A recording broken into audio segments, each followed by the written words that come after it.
I remember in the North Atlantic, the captain and the admiral, we used to walk me out and say, okay, Snore, let's go for a walk this morning. And we go out on the flight deck, and the deck's going up and down 20 feet, 25 feet, 15 feet, howling 40-knot winds. And they say, and as a young lieutenant commander, the captain and the admiral say, is the air wing going to fly today?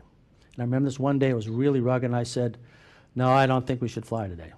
But we have to stand alerts. So he said, okay, pick out the pilots that should be standing alerts, the more seasoned guy. And I, of course, was on that list. So I'm standing the alert, and we transitioned from alert 15 to alert 5. We're actually in the flight deck, and lo and behold, coming around the Kola Peninsula is a Tu-95 Bear.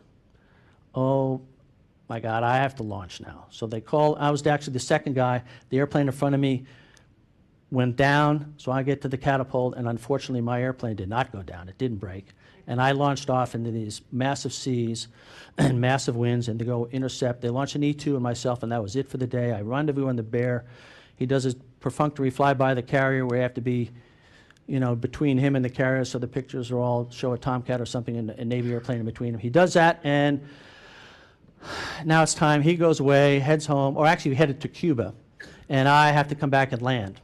And the deck is going up and down 30-plus feet, and I am like petrified. And I come around the corner, and on my 13th attempt, I was able to trap. The E-2, they sent him to Norway because he had enough gas. I didn't have enough gas. And they didn't want to launch a tanker because he'd be in the same scenario I was.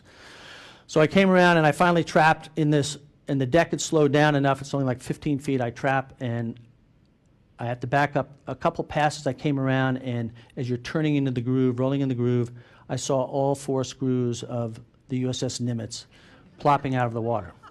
The flight deck is like this, and then it goes like this, and then it goes like this, and you go, this is not a good day. It's 40 knots of wind, 45 knots of wind, sea state of 25 to 30 feet, and anyway, I finally get aboard, and I'm just, thank you, and then I raise the hook, clear the wires, and they start to tax me, and then the deck rolls to port.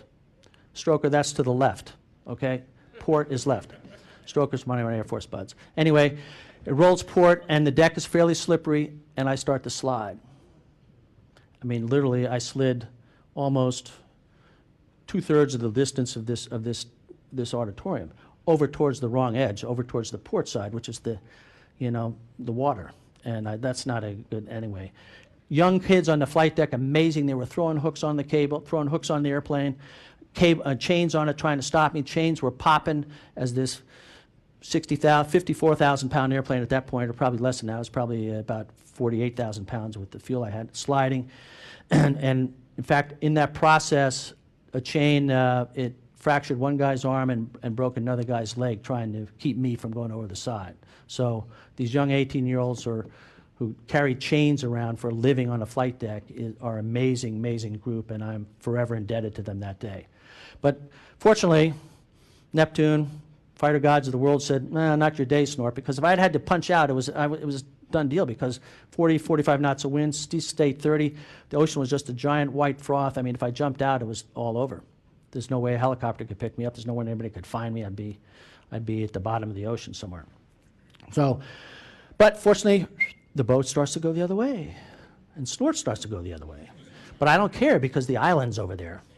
So I didn't quite make it to the island. I made about back across the landing area, and the guys finally got me chalked, and I shut down and said, they don't pay me enough for this one. But it was one of those things where, you know, I should have said not even alerts. Next day I said not even alerts for the Admiral.